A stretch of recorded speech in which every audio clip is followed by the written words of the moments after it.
에스라 9번째 말씀입니다. 죄악의 파도 위에 넘어졌을 때 무릎을 꿇어야 합니다 라는 제목으로 같이 말씀을 나누도록 하겠습니다.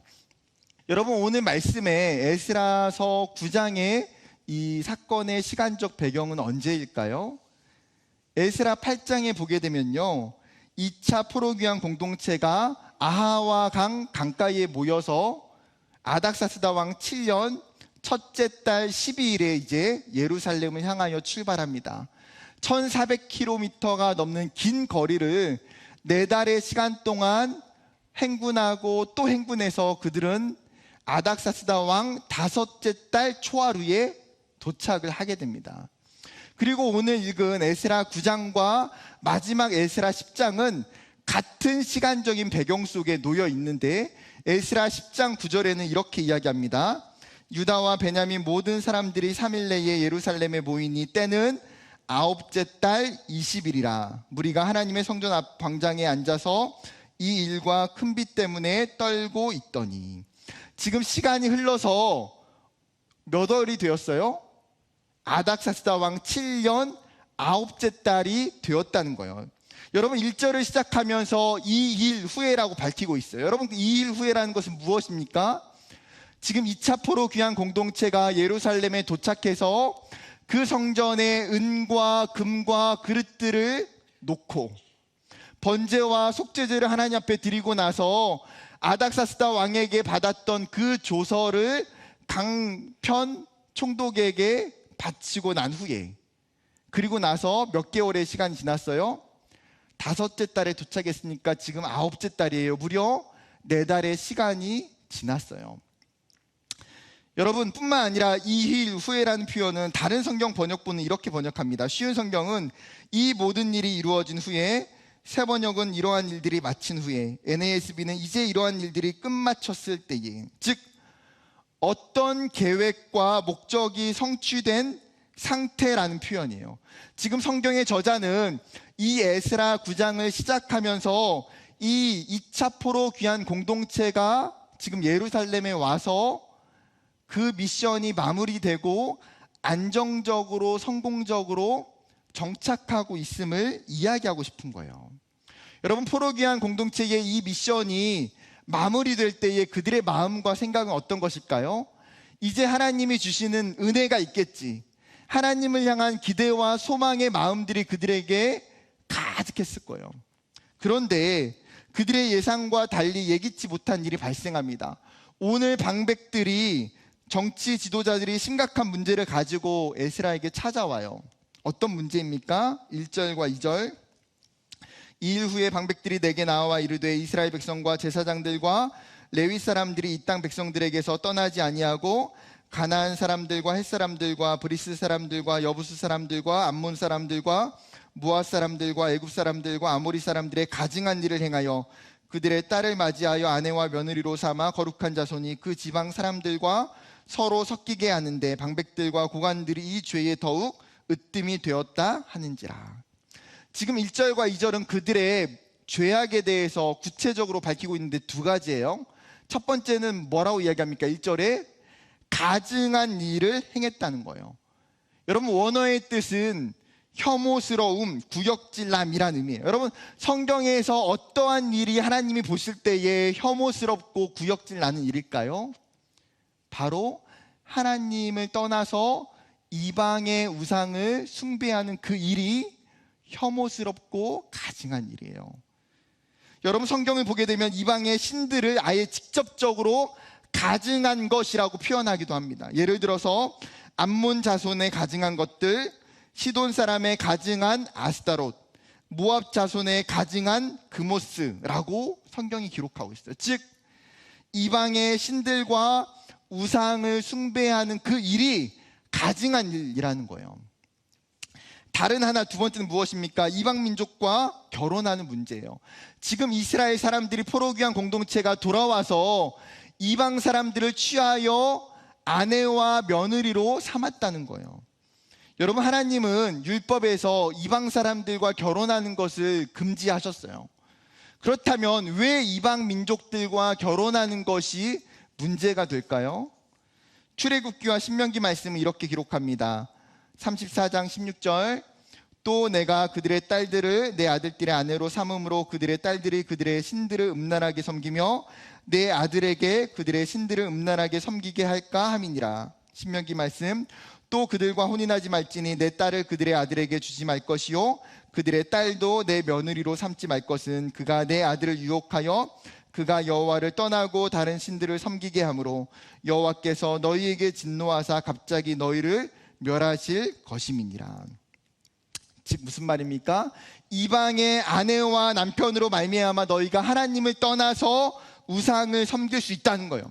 여러분, 당연한 거 아닙니까? 이방 사람과 가족이 된다는 것은 그 사람이 가지고 있는 우상적인 요소와 죄악의 요소들이 그 가정에 들어오게 되고 섞일 수밖에 없다는 것입니다. 이것은 불가피한 일이에요. 여러분, 솔로몬 왕이 나중에 시간이 지나고 나서 정치적으로 이방 나라들의 공주들과 결혼을 하게 됩니다. 애굽과 모압과 암몬과 에돔과 시돈과 정략 결혼을 하게 돼요. 문제는 무엇입니까?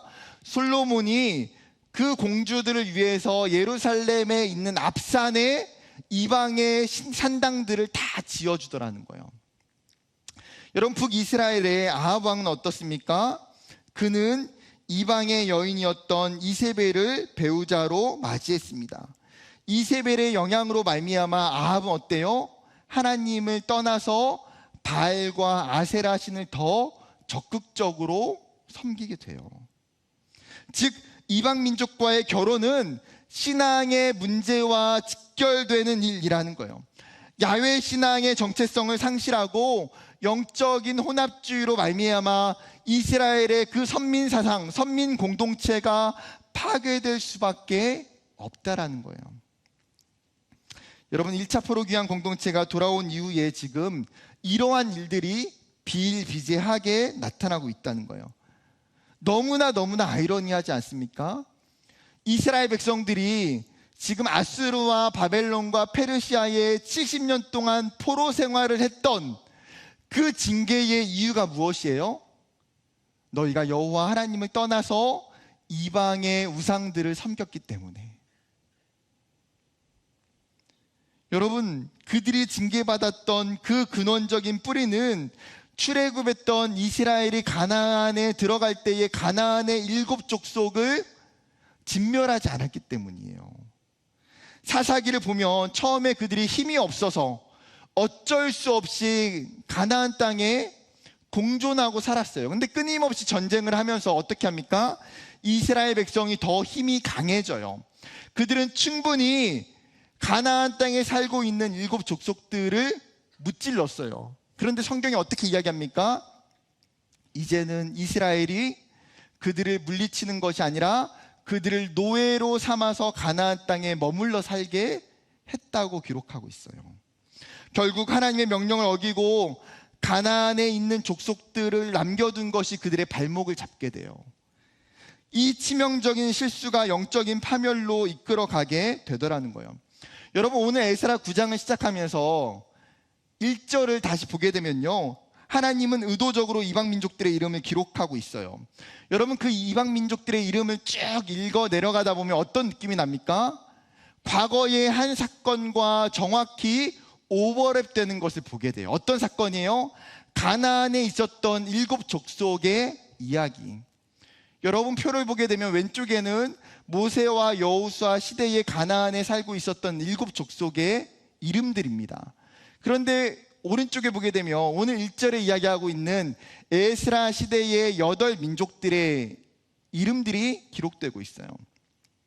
이 8 민족들 중에서는 가나안의 7 족속들도 포함되어 있고요, 가나안을 둘러싸고 있는 이방 민족들도 포함되고 있더라는 거예요. 이들이 과거와 같이 가나안 땅에서 족속별로 모여 살지는 않았을 거예요. 그러나 수많은 이방의 사람들이 지금 그 가나안 땅에 깊숙이 들어와 있는 상황이고, 제2의 출애굽을 하고 있는 이 포로 귀환 공동체가 해결해야 될 문제는 지금 과거와 똑같은 상황이더라는 거예요. 그런데 반복된 상황 속에서 지금 포로 귀환 공동체는 똑같은 죄에 넘어지고 있었어요. 똑같은 문제에. 심지어 우상숭배와 이방민족과 결혼했던 것이 백성의 몇몇 사람들의 문제가 아니에요. 뭐라고 이야기합니까? 이 문제의 심각성은 방백들과 고관들이 더욱 으뜸이었다라는 것에 있어요. 이스라엘 백성들을 바른 길로 지도하고 인도해야 될 지도자들이 어떻습니까? 그들이 먼저 하나님을 떠나서 하나님 앞에 죄악을 행함으로 말미암아 그로 인한 부정적인 영향은 더욱더 클 수밖에 없는 거예요. 지금 에스라가 받고 있는 충격도 마찬가지예요. 여러분, 그의 심정이 3절에 뭐라고 기록되어 있습니까? 내가 이 일을 듣고 속옷과 겉옷을 찢고 머리털과 수염을 뜯으며 기가 막혀 앉으니. 여러분, 하나님의 말씀에 충만했던 그 에스라가 하나님을 신뢰하는 그 온전한 믿음 때문에 아닥사스다 왕의 그 에스코트도 마다하고 하나님만 신뢰하며 왔던 그 에스라가 여러분 예루살렘에 와서 이 이스라엘 공동체의 죄악된 소식을 듣고 어때요? 기가 막혀서 그에게 찾아온 그 멘붕 때문에 그가 어찌할 줄을 몰라 하고 있는 거예요. 똑같은 문제 앞에 속절없이 무너져버린 이스라엘의 우상숭배, 죄가 보편화되고 묵인되어 버린 현실 앞에 그의 마음은 찢어질 듯이 아팠어요. 여러분, 하나님을 온전히 섬기기 위해서 페르시아에서 정말 결단하고 헌신해서 예루살렘에 온 것 아닙니까? 무사히 예루살렘에 도착해서 영적인 안정과 평안한 삶을 누리기 시작할 때에 들려오는 이스라엘 공동체의 죄악의 이 문제와 소식은 여러분 이스라엘 공동체와 에스라에게 말할 수 없는 아픔과 고통과 절망이었어요. 여러분, 이런 이스라엘의 모습이 우리의 모습과 다르지 않다는 거예요. 하나님이 나에게 은혜를 주셔서 믿음을 주셔서 하나님께 헌신하기 위해서 결단하고 도전하고 헌신해요. 믿음의 여정을 힘껏 걸어가는 순간에 죄와 유혹이 우리에게 슬그머니 찾아오더라는 거예요. 우리가 살아가는 세상은 어쩌면 이스라엘이 살고 있는 7 족속, 에스라 시대의 그 8 민족보다도 더 강력한 힘을 가지고 있는 죄악들이, 우상들이 존재해요. 너무나 다양한 우상적 요소들과 가증한 죄악들이 우리의 삶의 주변에 질비해 있어요.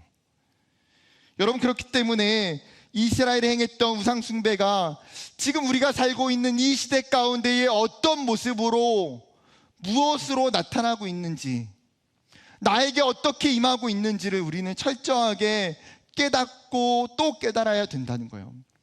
여러분, 우리가 살아가고 있는 시대의 우상은 단순히 이방 종교에 해당하지 않아요.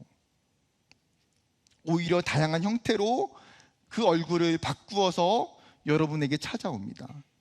돈이면 무엇이든지 가능하다고 하는 물질 만능주의가 만연하면서 부자가 되기 위해서 만몬을 나의 신으로 숭배하며 돈을 우상으로 삼아요. 세상에서 인정받고 자신을 높이기 위해서 성공과 명예를 나의 우상으로 삼아요. 수많은 미디어를 통해서 쏟아지는 그 세속적인 문화를 우상으로 삼기도 하고, 세상의 즐거움을 추구하기 위해서 쾌락적인 요소를 찾고 잘못된 사랑을 추구하며 성을 우상으로 삼기도 해요. 세상의 행복을 쫓아 수많은 여행과 먹거리와 쇼핑과 놀이와 같은 레저들을 우상으로 삼기도 합니다. 때로는 권력과 위정자들을 의존하는 정치가 우상이 되기도 하고, 끊임없는 자기 사랑과 자기 인정을 기본으로 하는 자기 자신이 우상이 될 수도 있어요. 여러분, 가나안에 수많은 우상들이 존재하였던 것처럼 우리의 시대에는 셀 수도 없는 우상들이 우리의 삶에 존재하더라는 거예요. 여러분, 이러한 우상들로부터 완전하게 자유할 수 있는 사람이 있을까요? 사도 바울이 로마서에 이야기하는 것이 무엇입니까? 의인은 없나니 하나도 없다고 이야기해요. 여러분, 그 누구도 하나님 앞에 거룩할 수 있는 의인은 없어요. 우리는 아담의 후손이기 때문에 죄의 노예이며 죄의 본성이 우리 가운데 자리 잡고 있어요. 사단은 끊임없이 우리 가운데에 그 죄로 말미암아 우리를 공격하고 유혹해요. 우리는 스스로 자신을 구원할 수 없는 연약한 존재예요. 종교제학자였던 존 칼빈이 그러한 우리를 바라보면서 인간의 전적 부패를 설명해요. 우리의 이성과 우리의 지성과 우리의 영성과 우리의 그 모든 것까지도 다 부패하여져서 우리는 하나님 앞에 우리 스스로 완전히 의로울 수 없는 존재라는 거예요. 우리가 오랜 시간 교회를 다니고 하나님의 자녀가 되었음에도 불구하고 여전히 죄는 우리 가운데 남아 있어요. 김남주 목사님이 죄와 은혜의 지배라는 책에서 이렇게 이야기합니다. 구원받은 신자는 생명의 성령의 능력으로 죄의 절대적인 지배로부터 해방되었습니다. 하나님께서 죄인이었던 신분에서 하나님의 자녀가 되게 하심으로써 자유를 주셨습니다. 그럼에도 불구하고 죄의 영향이 완전히 끝장난 것이 아닙니다. 구원받은 하나님의 자녀 안에도 죄는 남아서 현존합니다. 신자의 삶의 은혜의 지배는 죄가 전혀 없는 상태를 가리키는 것이 아니라 신자 안에 죄가 잔존하고 있지만 여전히 하나님의 은혜가 마음과 영혼에 대하여 실제적인 지배력을 획득한 상태를 가리킵니다. 여러분, 무슨 말입니까? 우리가 하나님의 자녀로 부름받았고 우리가 예수를 믿음에도 불구하고 우리의 삶에 죄의 영향과 지배력이 끊임없이 남아있더라는 거예요. 끊임없이 사단이 우리를 공격한다는 거예요. 여러분, 우리가 믿음이 없어서 우리가 예수를 온전히 믿지 않기 때문에 우리가 죄에 넘어지는 것이 아니에요. 우리가 하나님의 백성이기 때문에, 우리가 믿음으로 살고자 하기 때문에 사단은 우는 사자와 같이 믿음의 사람들을 집어 삼키고자 공격하는 거예요. 중요한 것은 무엇입니까? 죄에 넘어지고 쓰러질 때마다 내가 죄인임을 깨닫는 거예요. 나로 하여금 하나님과 단절시키는 내 안에 있는 그 죄의 요소들, 내 안에 있는 그 우상의 요소들이 무엇인지를 살펴보는 거예요. 정직하게 나의 약함을 인정하고 하나님 앞에 나아가는 것입니다. 사랑하는 청년 여러분, 우리의 삶에 끊임없이 일들을 해야 돼요. 내가 죄인인 것을 직면하고 마주하며 나의 그 죄 앞에 도망치고 회피하는 것이 아니라 하나님, 내 죄가 이것인지를 정직하게 바라볼 수 있는 그 영적인 시각이 저와 여러분에게 있기를 주님의 이름으로 축복합니다. 다시 본문으로 돌아와서 에스라는 공동체의 심각한 문제 앞에 낙심하고 절망의 늪에 빠질 수밖에 없었어요. 그런데 에스라의 모습이 어떻습니까? 9장 5절을 같이 읽어볼까요? 시작. 저녁 제사를 드릴 때에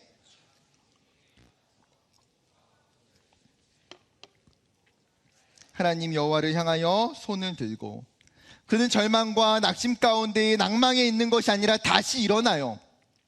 속옷과 겉옷을 찢은 채 무릎을 꿇고 여호와를 향하여 손을 듭니다. 여러분, 성경에 무릎을 꿇고 여호와를 향하여 손을 든다는 표현들이 여러 차례 등장해요. 두 가지만 보면 열왕기상 8장 54절에 솔로몬이 무릎을 꿇고 손을 펴서 하늘을 향하여 이 기도와 간구로 여호와께 아뢰기를 마치고 여호와의 제단 앞에서 일어나, 다니엘 6장 10절에 다니엘이 이 조서에 왕의 도장이 찍힌 것을 알고도 자기 집에 돌아가서는 윗방에 올라가 예루살렘으로 향한 창문을 열고 전에 하던 대로 하루 3번씩 무릎을 꿇고 기도하며 그의 하나님께 감사하였더라. 에스라와 마찬가지로 여러분, 솔로몬도 다니엘도 하고 있는 이 행동은 무엇입니까? 기도예요, 기도. 하나님 앞에 무릎을 꿇고 손을 들고 하고 있는 이 행동은 여러분 기도예요. 그러면 에스라가 지금 어떤 기도를, 무슨 기도를 했을까요? 하나님 앞에 회개하는 기도. 이스라엘 민족이 지금 행하고 있는 그 죄를 자복하고 통회하는 그 기도. 6절과 7절을 보면요, 에스라는 이 이스라엘의 상황을, 그들의 죄악이 너무나 많고 너무나 하늘까지 닿을 정도로 조상들의 시대부터 지금까지도 여전히 그 죄가 반복되어 있다고 고백하고 있어요. 죄 아래 놓여 있는 이스라엘 모습이 너무나 부끄러워서 차마 자기가 하나님 앞에 낯이 뜨거워 얼굴을 들 수가 없다고 고백해요. 여러분, 에스라의 이 영적인 시각으로 우리의 모습을 바라본다면 이와 같은 마음 아닐까요? 나의 악함이, 나의 죄된 그 모습이 하나님 앞에서 얼굴을 들 수 없을 정도로 너무나 부끄럽고 수치스러워요. 죄악에 쉽게 넘어지는 내 자신을 생각할 때에 너무나 못나게 생각해요. 내 믿음이 이 정도밖에 되지 않는가? 내 신앙이 이 정도밖에 되지 않나라고 생각이 들 수밖에 없어요. 그렇기 때문에 죄를 회피하고 묻어두고 싶고 숨어버리고 싶은 마음이 강하게 찾아와요. 그럼에도 불구하고 하나님이 우리에게 원하시는 것이 무엇입니까? 하나님 앞에 죄를 회개하기를 원하신다는 거예요. 그 회개는 하나님의 목적을 향하여 나아가게 하는 거룩한 반응이라는 거예요. 예수님이 이 땅에 인간의 몸을 입으시고 성육신 하셔서 내려오셨어요. 여러분, 예수님이 공생의 3년의 사역을 하시면서 예수님이 끊임없이 이스라엘 백성들에게 말씀하셨던 것이 무엇입니까? 그것은 예수님이 가장 먼저 하셨던 그 메시지에 담겨져 있어요. 마태복음 4장 17절, 회개하라, 천국이 가까이 왔느니라. 이스라엘 백성이 이야기하는 건 뭐예요? 너희가 회개하라, 천국이 가까이 왔느니라. 여러분, 세례 요한도 이스라엘 백성들에게 요단강과 광야에서 말했던 메시지는 딱 한 가지였어요. 마태복음 3장 12절, 회개하라, 천국이 가까이 왔느니라. 예수님이 제자들에게 맡기신 사명도 동일해요. 죄사함을 받게 하는 회개가 예루살렘에 시작해서 모든 족속에게 전파될 것이니 너희가 이 일의 증인이라. 너희가 해야 되는 사명이 뭐라는 거예요? 죄사함을 받게 하는 회개를 너희가 증거하라는 거예요. 하나님께서 끊임없이 선포하셨던 메시지는 회개예요. 왜요? 여러분, 회개하지 않으면 하나님의 나라에 들어갈 수 없기 때문에, 회개하지 않으면 거듭남이 없고, 회개하지 않으면 하나님의 백성이 될 수 없기 때문이에요. 그 회개를 통해서 하나님은 우리를 새롭게 하시고, 하나님은 우리를 거듭나게 하시고, 하나님은 우리를 변화시켜 주시고, 하나님은 그 회개를 통해서 우리로 하여금 천국의 문을 열게 하세요. 간혹 어떤 그리스도인들은 회개를 너무나 부끄럽고 수치스럽게 받아들이곤 합니다. 회개를 나약한 인간의 행동으로 오해할 수도 있어요. 그렇기 때문에 회개가 자기 비하적인 행위나 굴욕적인 행위로 인식할 수도 있어요. 아니요, 오히려 정반대예요. 여러분이 신앙생활 하면서 어떤 사람이 회개할 수 있습니까? 여러분, 어떤 상태의 회개가 가능합니까? 그 사람 안에 하나님이 주신 믿음이 있을 때에, 그 사람 안에 하나님이 주시는 말씀이 살아있을 때에, 그 사람이 정말 하나님의 실존을 경외하고 두려움으로 하나님을 바라보기 때문에 회개하는 게 가능한 거예요. 그러나 오늘 에스라는 그가 회개하며 기도하는 모습은 어떻습니까? 간단하게 세 가지의 요소를 찾아볼 수 있어요. 첫 번째, 죄를 숨김없이 낱낱이 고백하며 회개해요. 6절과 7절에도 자신의 죄가 얼마나 많고 얼마나 악한지, 심지어 선조들로부터 오랫동안 쌓여왔던 그 죄에 대해 낱낱이 이야기해요. 10절과 12절까지는 하나님의 명령을 어기고 우상을 숭배했고 이방 민족과 결혼했던 죄를 자복하며 기도해요. 우리가 범죄할 때에 그것을 사람에게는 숨길 수 있어요. 아무에게도 들키지 않는 죄라면 끝까지 감출 수 있을지도 모르겠어요. 그러나 우리의 하나님 앞에서는 그 어떤 죄도 숨길 수 없다는 사실이에요. 전능하신 그 하나님이 우리의 삶의 일거수일투족을 다 아시고 우리의 마음의 그 중심까지 다 살피시는 하나님이시기 때문에 여러분, 그 어떠한 죄도 우리가 하나님 앞에 감추거나 숨길 수 없다는 거예요. 우리의 연약함 그대로, 우리의 있는 모습 그대로 가지고 나아가 여러분, 그 모든 것을 낱낱이 여러분 고백하는 기도를 주님 앞에 드려야 돼요. 두 번째는 공동체의 죄악을 책임지며 회개해야 돼요. 여러분, 에스라의 기도문에서 가장 많이 등장하는 주어가 있어요. 6절과 7절을 보게 되면 무슨 단어일까요? 우리라고 하는 이 주어예요. 지금 에스라가 회개하고 있는 죄악들은 자신과 직접적인 연관성이 없어요. 에스라가 주도적으로 범죄한 내용들이 아니에요. 지금 에스라는 예루살렘에 돌아온 지 4개월밖에 되지 않아요. 그럼에도 불구하고 에스라는 저들의 죄악이라고 기도하지 않아요. 이스라엘의 잘못이고 그들의 죄악이라고 치부하지 않아요. 그는 기도하면서 뭐라고 이야기합니까? 반대로 이 공동체의 죄악이 나의 죄악이라고 그는 인정하며 기도하고 있어요. 여러분, 느헤미야도 수상궁에서 자신의 친척이었던 하나니가 와서 예루살렘 공동체에 대한 이야기를 했을 때에 그가 하나님 앞에 기도하는 그 간구의 기도는 무엇입니까? 그 예루살렘과 그 이스라엘의 기도, 그 죄악들이 자신의 죄악이고 자신의 잘못임을 그가 고백하며 기도해요. 여러분, 믿음의 사람들이 왜 이렇게 기도할 수 있습니까? 하나님의 나라, 하나님의 백성은 한 몸이고 한 건물로 연결되어져 있는 존재임을 알기 때문이에요. 우리는 간혹 나와 가까이 있는 누군가의 죄를 보면서 그 사람의 죄는 그 사람의 잘못이고 그 사람의 연약함이라고 치부할 수 있어요. 그렇기 때문에 우리의 죄악이 드러날 때에 대다수의 사람들은 나 자신을 공동체와 분리시키려고 해요. 그러나 우리의 가족이, 친구가, 교회에 있는 동역자가 누군가 죄를 지었을 때에 여러분, 우리는 같이 아파하고 같이 회개하고 같이 눈물을 흘려야 돼요. 오늘 에스라가 하나님 앞에서 그 이스라엘의 죄를 그가 책임지며 회개했던 것처럼 하나님은 공동체가 함께 기도할 때에 그 죄악을 용납하시고 받으시는 하나님이신 줄 믿으시기 바랍니다. 마지막 세 번째는 주의 의로우심과 자비하심에 의지하여 회개해야 돼요. 여러분, 구약 성경을 보면 알게 되는 것처럼 이스라엘은 끊임없이 반복하여 죄를 지음에도 불구하고 놀랍게도 이스라엘은 망하지 않아요. 왜 그렇습니까? 하나님이 그들을 왜 진멸시키지 않나요? 오늘 본문 8절에서도 하나님 여호와께서 우리에게 잠시 동안 은혜를 베푸사 얼마나 남겨두어 피하게 하셨다라고 이야기해요. 13절에도 우리의 죄악보다 형벌을 가볍게 하시고 이만큼 백성을 남겨주셨다고 이야기해요. 무슨 말입니까? 이스라엘이 죄를 지어요. 이스라엘의 죄악이 있어요. 그런데 하나님은 그 이스라엘을 향하여 뭐예요? 완전히 진멸하시지 않고 그들 중에 일부분을 피하여 남겨두세요.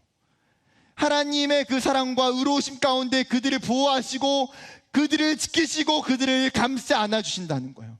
그들의 죄악으로부터, 그들의 잘못으로부터. 여러분, 우리가 죄악 중에 존재할 수 있는 유일한 이유는 하나님의 자비하심과 그분의 긍휼하심이에요. 하나님의 용서와 하나님의 사랑이 말할 수 없이 크기 때문이에요. 에스라는 이스라엘을 위해서 회개하면서 이 하나님의 성품에 의지하여 기도하는 거예요. 하나님이 이들을 용서하시기 때문에, 하나님의 자비하심과 하나님의 긍휼하심을 믿기 때문에. 여러분, 우리의 회개가 여러분 그 하나님을 의지하며 기도했으면 좋겠어요. 하나님은 자신의 하나뿐인 아들을 내어주실 만큼, 우리의 죄를 위해서 그분의 십자가에 달려 죽이실 만큼 우리를 향한 그 사랑을 확증하시고 증명해 주셨어요. 우리의 회개 기도는 그리스도의 십자가를 의지하고 그분의 보혈을 의지하여 회개하는 거예요. 그렇기에 하나님의 그 사랑을 바라보며 여러분 담대하게 회개하기를 주님의 이름으로 소망합니다. 말씀을 정리하려고 합니다. 사랑하는 청년 여러분, 우리는 죄악이 관영한 시대를 살아가고 있어요. 여러분, 이 시대 가운데에 수많은 죄악으로부터 우리가 어떻게 이 시대를 통과해야 될까요? 그 방법은 여러분 회개함밖에 없어요. 회개하지 않고서는 우리의 죄악을 끊을 수 없고 멈출 수 없어요. 회개하지 않고서는 우리가 거룩하신 하나님의 존전 앞에 나아갈 수 없다는 거예요. 하나님을 죄악 가운데 있는 이스라엘을 살리시기 위해서 에스라를 보내셨고 그의 회개를 통해 이스라엘을 회개케 하고 계세요. 그것이 단순히 여러분 에스라 한 사람의 믿음과 행동은 아니에요. 4절 상반절에 이렇게 이야기합니다. 이에 이스라엘의 하나님의 말씀으로 말미암아 떠는 자가 사로잡혔던 이 사람들의 죄 때문에 다 내게로 모여오더라. 무슨 말입니까? 지금 에스라뿐만 아니라 어떤 사람들이 에스라에게 나오고 있어요? 하나님의 말씀으로 말미암아 떠는 자가, 하나님의 그 실존을 두려워하고 하나님을 경외하며 하나님을 사랑하는 그 마음이 있는 자, 하나님의 말씀을 의지하며 살고자 하는 그 사람들, 그들이 하나님의 말씀을 들을 때에 그 말씀 앞에 두려움을 느끼고 에스라와 함께 회개하는 운동의 주역들이 되더라는 거예요. 사랑하는 여러분, 하나님의 말씀이 우리에게 임할 때에 우리가 그 말씀을 통하여 두려워해야 돼요. 하나님의 말씀이 우리 가운데 임할 때에 우리가 그 말씀을 통해서 거룩하신 하나님을 경외함으로 바라봐야 돼요. 그리고 우리의 무릎을 꿇고 여호와 하나님을 향하여 우리의 손을 들어야 돼요. 끊임없이 나의 자리에서, 내 삶의 그 자리에서 하나님 앞에 무릎을 꿇고 회개하며 기도하는 그 사람, 여러분, 그 사람만이 이 시대를 믿음으로 승리할 수 있어요. 여러분, 그 사람만이 죄악을 이기고 하나님 앞에서 믿음의 경주를 할 수 있는 사람이에요.